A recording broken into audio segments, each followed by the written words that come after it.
Sana, that's an option. Going up against both Ruby as well as the Frederick. Some front-to-back action for sure. And definitely a hero that Sanji can play. But in comes the Arlot, as expected. Flex pick up. AP Bren, now they have the choice to go for the CC. I mean, knowing that it's, if you're looking at Echo, most of their heroes are like single target damage. Yep. That kind of leverages the strength of the CC. Or maybe Sigurd the carry actually. Sigurd the carry, right? Yeah. That's what I was thinking. Maybe carry, maybe also the Claude. Or the Brody special. What's the best matchup for the Roger though? What do you in your idea in your? Okay, I'm thinking Harith. For it. Okay. Brody actually is in the same vein that in a way that you don't necessarily lose the gold lane fight. You just win it, and then come the team fights, you take more. Fredrin Faramis is the combo for AP Bren. Wow. And they have revealed their mid laner. Okay. So yeah, this Ruby definitely flexible still for the XP lane as well as the roam. And unlikely it's gonna go gold. I don't want to call that, but yeah, definitely still flexible. Okay, in these last couple bands here, obviously we see where they're going. There's still a lot of focus, especially from Echo, towards those roam options, the XP lane as well. As both teams essentially have kind of flexibility that you can roll with, but the Ruby is a great pick. Now, taking a look at Kyle Teasy here, loves the Fredrin, obviously. 100% win rate, 100%, yeah. Well, they haven't lost, so like I said, that's just how AP Bren is. Are they considering Lilia or Luyi as the bans? No, they're not. They're gonna ban the Yu Zhang instead. Definitely want to go for the Brody this time for AP Bren, just because of them banning this. Oh, there's the Thams. That XP lane, man. They're calling it.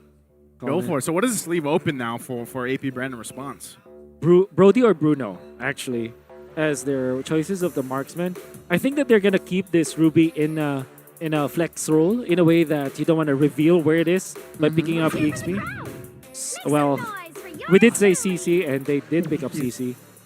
Oh man, Luyi as well as Lilia looks really good for Echo.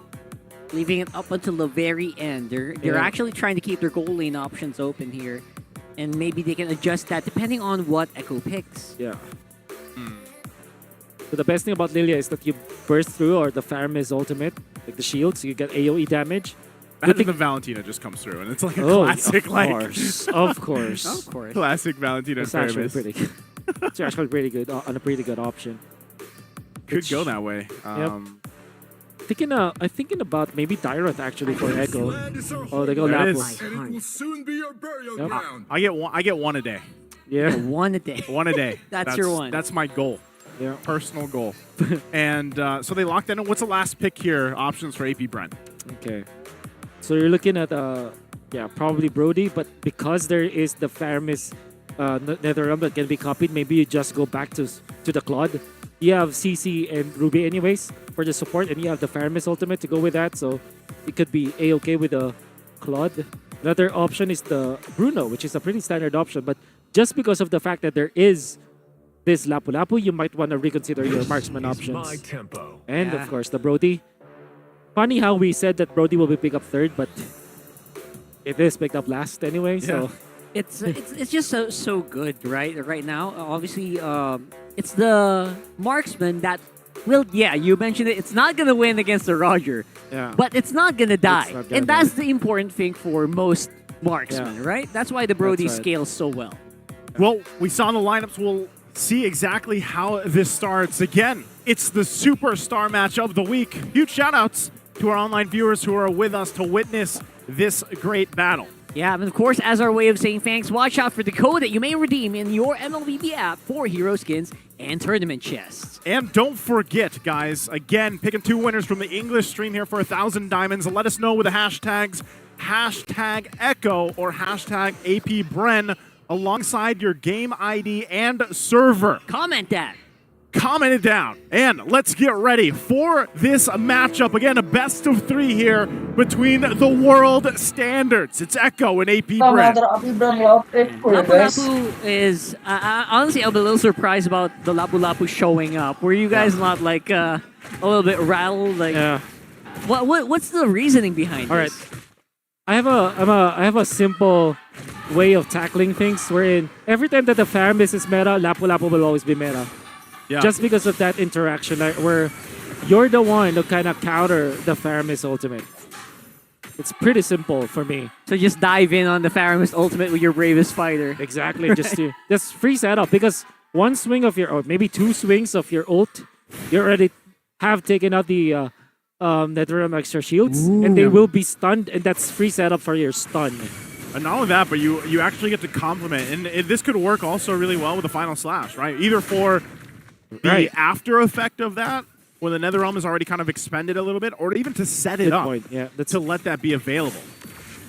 really great point, because what you get from it, like, is extra vengeance. At the same time, you kind of can swap between your initiations, right? You can start with the Arlet, you can start with the Lapu-Lapu, or vice versa. Right. But we're also seeing a little bit of a, what do you call this, reminder why the Lapu-Lapu is going lower in the pick percentage, because the CC is just tearing through it at this moment. So, again, it all depends on whether or not you're going to be aggressive or you're going to try to maybe just sustain up until the mid game, I guess, right? Now, as we get ready for this first big objective of the game, the Turtle being that, we'll have to see how Apbren wants to approach this with the lineup they have. In terms of already having, we know that it draws fights out, like it draws team fights out here.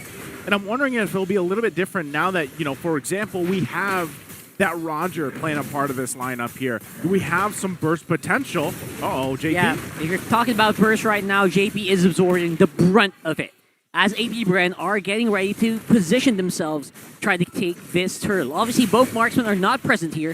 Flaptease is quite low, though. I think he still has the vengeance. Yep. Yes, he does. So that means it might just get reset here, and that's exactly what they're doing. Okay, so they're just kind of feeling things out here. Both teams, though, now have a lot of those level 4s available to them. You can see how it's still very calculated from both teams on how they want to approach even this first turtle.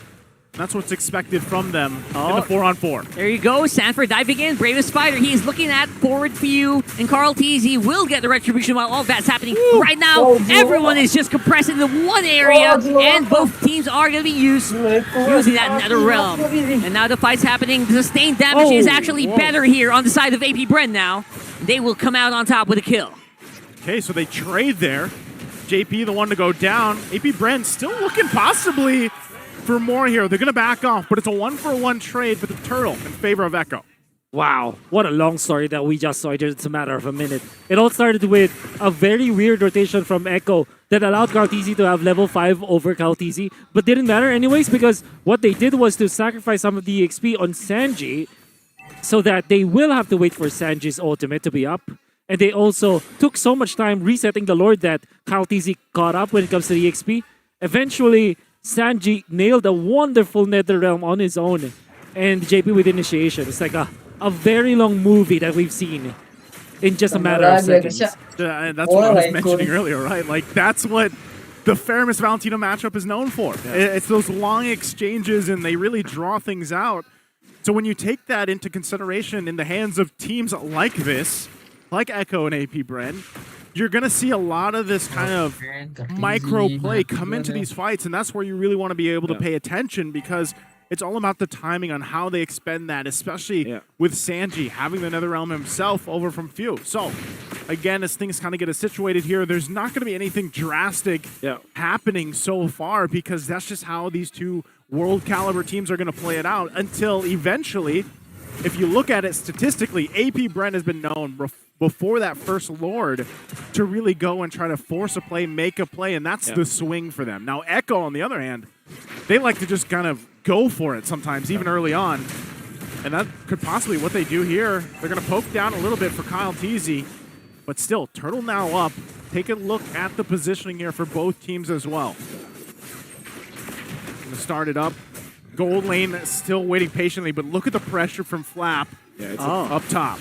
It's really good right now. Obviously, we're seeing basically a free turtle here for Echo, but Bren's getting a lot on the map as well. So it's basically they're trying to nullify each other on the macro scale of things. Yep. this is where we start to go for trades, and this is probably why people are looking at the meta in the Philippines.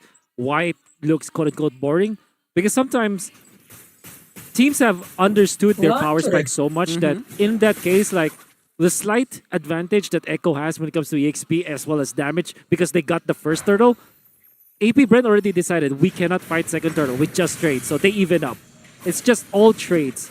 That's part of the reason why teams or why viewers look at the Philippines and say it's boring. It's because of the better understanding of the macro game that you just trade off. That's true. Yeah, well, that's what I was saying. It's really a disciplined approach as a region as a whole, right? It is. Right. Now, if you're a viewer and you're watching some of the other regions, it's fun to watch all these clashes here and there. It gets a little messy, and you're like, oh, that was exciting.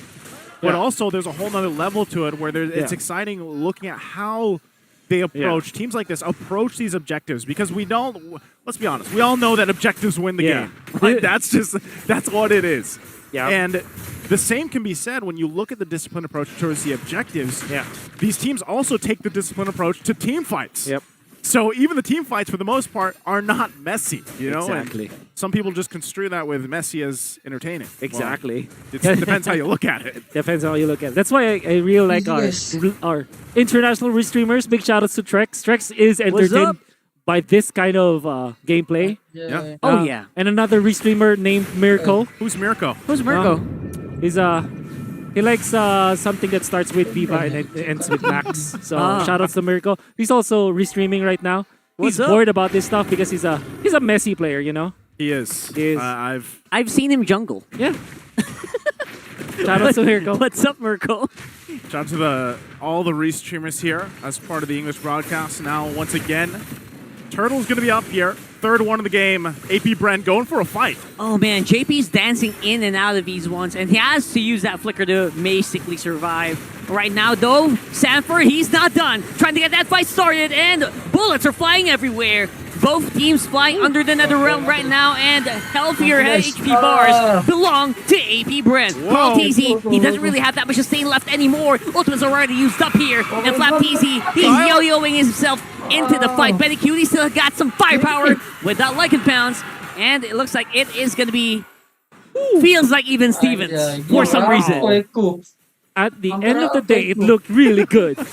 It looked good, though. It looked good, right? And Sanji was very disciplined. I gotta say, big props to Benny Cutie. Very clean gameplay from the Roger, taking advantage of the Lycan Pounds, and also the way that he switches between range and melee mode, as he's able to just kite through the members of AP Bren. It looked really bad for Echo, but he kind of salvaged it. Nevertheless, I think it was Kyle Teasy as well as Ogwin that really made this look good for AP Bren. The way that they are kiting, look at that in and out.